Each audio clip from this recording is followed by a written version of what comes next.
Assalamualaikum, selamat pagi, salam Malaysia Madani. Penuntukan sebanyak 50.716 juta ringgit disalurkan kepada Lembaga Kemajuan Wilayah Kedah Kedah tahun ini melalui Kementerian Kemajuan Desa dan Wilayah KKDW. Timbalan Perdana Menteri Datuk Seri Dr. Ahmad Zahid Hamidi berkata, ia bagi melaksanakan 25 projek pembangunan infrastruktur, ekonomi dan modal insan.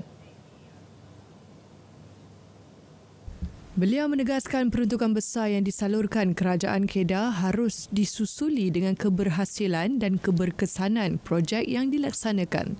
Keberkesanan projek berkenaan antaranya harus dilihat dari sudut bilangan masyarakat luar bandar yang berjaya dikeluarkan daripada garis kemiskinan, khususnya kemiskinan tega.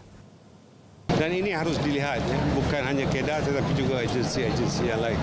Ini kita lakukan penyelarasan kerana kita mahu pada keseluruhannya semua agensi di bawah KKDW dan juga agensi-agensi di bawah kementerian-kementerian lain dapat diselaraskan dari segi keberhasilannya.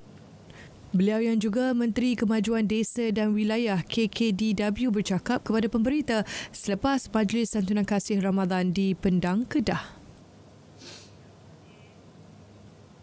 Sementara itu, Timbalan Perdana Menteri berkata, program-program baharu pendidikan teknikal dan latihan vokasional TVET juga ditawarkan di Kolej Kedah.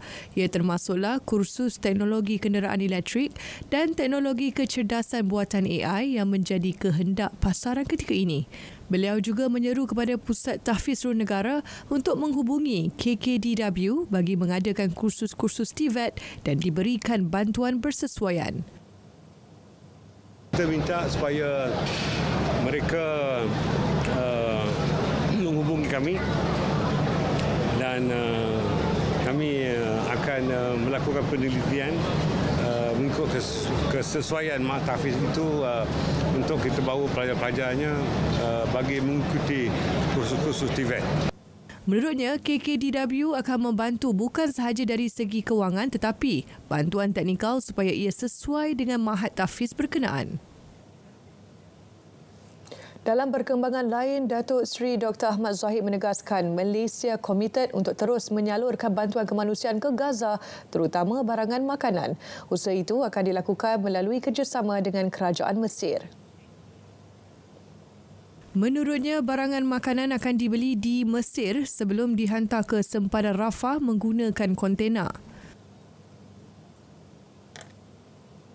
Soalnya, kita mesti dapat bantuan daripada Kerajaan Mesir untuk menghantar bantuan ini secara G2G, kerajaan dengan kerajaan. Jika tidak, kita terpaksa menanggung kos tambahan sebanyak 6 juta ringgit daripada seluruh 10 juta nilai barangan yang akan kita hantar. Artinya kos penghantaran itu 60% di atas kos pembelian barangan. Beliau berkata berdasarkan laporan terkini Pertubuhan Kesihatan Sedunia WHO, 1 juta penduduk Gaza kini berdepan krisis kebuluran. Timbalan Perdana Menteri berkata justru itu negara-negara rakan Palestin perlu menghulurkan bantuan segera dan Malaysia membuktikan komitmen dengan mengutip 100 juta ringgit dalam bentuk barangan makanan untuk disalurkan ke Gaza. Malaysia kecewa dengan Majlis Keselamatan Pertubuhan Bangsa Bersatu PBB apabila sekali lagi gagal capai resolusi gencatan senjata di Palestin untuk kali ke-9. Resolusi diusul Amerika Syarikat itu tidak mendapat sokongan beberapa negara termasuk Rusia dan China yang menyifatkannya tidak menyeluruh dan berat sebelah. Antaranya menggelarkan Hamas sebagai pengganas, tidak menyatakan cadangan membawa pulang rakyat Palestin ke kampung halaman, juga tidak menyentuh pembebasan lebih 8,000 tebusan rakyat Palestin oleh Israel seperti cadangan pembebasan tebusan rakyat Israel.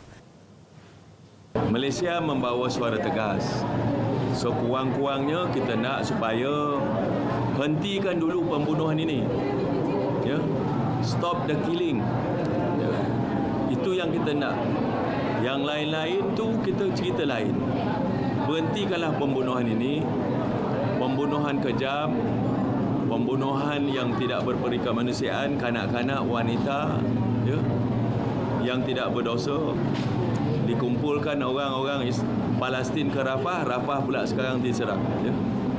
Mereka kata Rafah kawasan selamat dulu. Angka kematian rakyat Palestin kini mencecah lebih 32,000 orang. Perbuatan menghina agama di media sosial perlu dihentikan. Menteri di Jabatan Perdana Menteri Hal Ehwal Agama, Dato' Dr. Muhammad Naim Mokhtar berkata, orang ramai seharusnya menggunakan platform tersebut untuk merapatkan hubungan serta mengeratkan perpaduan. Saya menyeru kepada seluruh masyarakat untuk menghargai keamanan yang ada dalam negara ini. Jangan sekali-kali kita wujudkan suasana yang boleh menghapuskan ataupun merenggangkan hubungan ini. Jadi nasihat saya, hentikanlah perbuatan penghinaan kepada agama, khususnya kepada agama Islam. Sebab agama Islam ini memang dah jelas disebut dalam Perlembagaan Persekutuan sebagai agama persekutuan. Jadi kita kena hormati kedudukan Islam itu.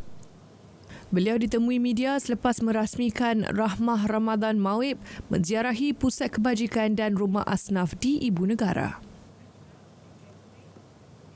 Dakwaan wujud draft perjanjian berkaitan tuntutan peruntukan kepada wakil rakyat pembangkang dengan Kerajaan Madani. Timbalan Perdana Menteri Datuk Seri Fadilah Yusof menafikan perkara itu yang ditimbulkan pemimpin Perikatan Nasional PN. Datuk Seri Fadilah yang juga Ketua Whip Kerajaan Perpaduan berkata tiada sebarang draft dokumen diserah atau diterima semasa pertemuan beliau dengan Ketua Pembangkang Datuk Seri Hamzah Zainuddin di Parlimen pada 19 Mac lepas. Jelas beliau, ia sekadar sesi mendengar permintaan dan tawaran PN. Malah, tiada perbincangan mengenai perjanjian. Justeru Datuk Seri Fadilah menggesa Ahli Parlimen Hulu Terengganu Datuk Rasul Wahid meminta draft tersebut daripada Ketua Pembangkang sekiranya ia benar-benar wujud. Sementara itu, Jurucakap Kerajaan Perpaduan Fahmi Fazil turut menafikan dakwaan tersebut. Pertemuan beliau bersama wakil pembangkang termasuk Ketua Pembangkang baru-baru ini adalah sekadar untuk mendengar pandangan mengenai cadangan dan juga tawaran yang mungkin boleh diberikan bersama. Jadi tidak ada draft dokumen seperti yang disebut oleh Ketua Pembangkang dan juga seperti yang dilaporkan dalam sinar harian FMT yang dikatakan oleh Ahli Parlimen Hulu Terengganu. Beliau ditemui media selepas pelancaran inisiatif Ramadan CSR Food Panda Malaysia di Ibu Negara.